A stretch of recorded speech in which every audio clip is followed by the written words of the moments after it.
By now, everybody has heard about the Ashlee Jenae story that has shook so many of us. I want to give a quick breakdown about the narcissistic signs from her fiance that I haven't heard anyone else talk about. I feel everyone needs to be aware of these signs.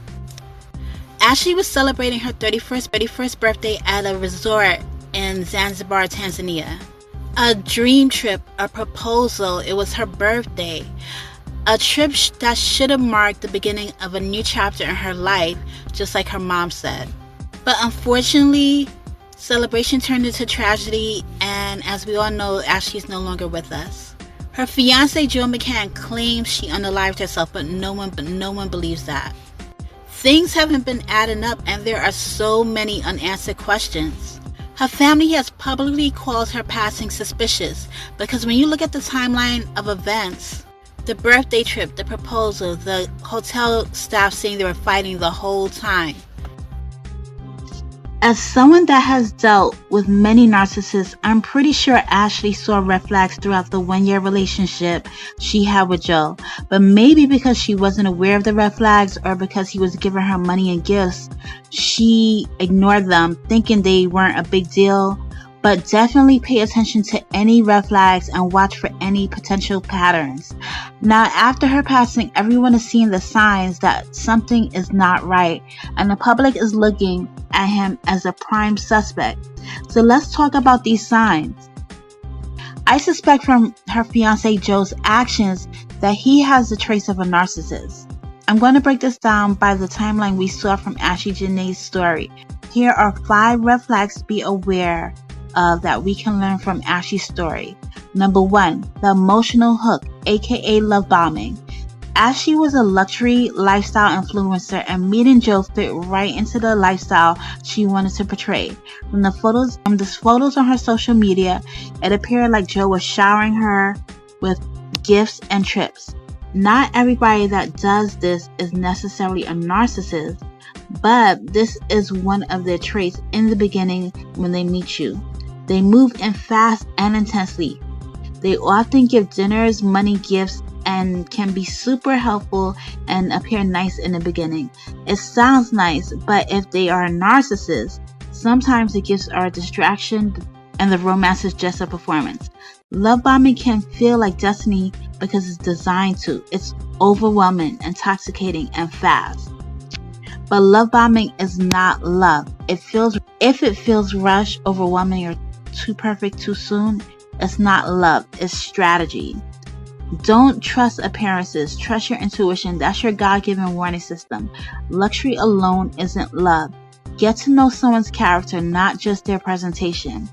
Number 2, the shift after the gifts. When you're dealing with a narcissist, after the love bombing phase might come mood swings, disagreements, and instability, and the gifts can turn into arguments. After the trips come the mood swings and the intensity. After the intensity comes the instability.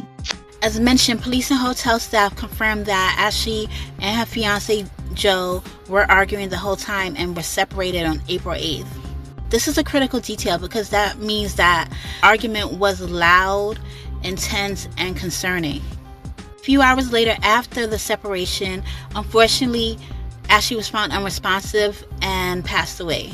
The 3rd red flag is emotional flatness after a crisis. Narcissistic partners often show no appropriate emotional response after someone is harmed, especially if they cause that harm or conflict. McCann's lack of visible grief, urgency, or empathy aligns with this pattern. He continued posting about his trading like nothing happened and showed no empathy during this crisis. And the family's biggest concern was the lack of communication from Joe. They said that he waited 11 hours to let them know that something was wrong with Ashlee, and then after that, all communication stopped from him. Then they ultimately learned about her passing not from him, but from the hotel. This is very abnormal behavior from someone that's supposed to be a loving partner that proposed. A loving partner would show concern, empathy, urgency, grief, and is supposed to be grieving the person they love. Not publicly express any grief. But a narcissist abandons responsibility, shows distance, silence, and self-protection.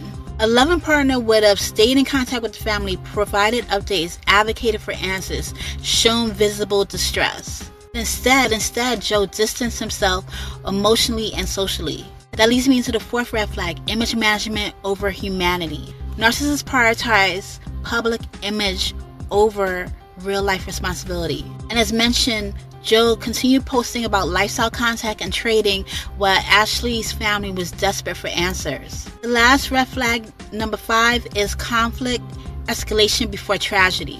Frequent arguments, especially on a celebratory trip, often signal control issues, emotional volatility, and power struggles. So in closing, when a woman goes from celebrating life, her proposal, her birthday, her engagement, and her future, to being found unresponsive days later, this is when the world is right to ask questions.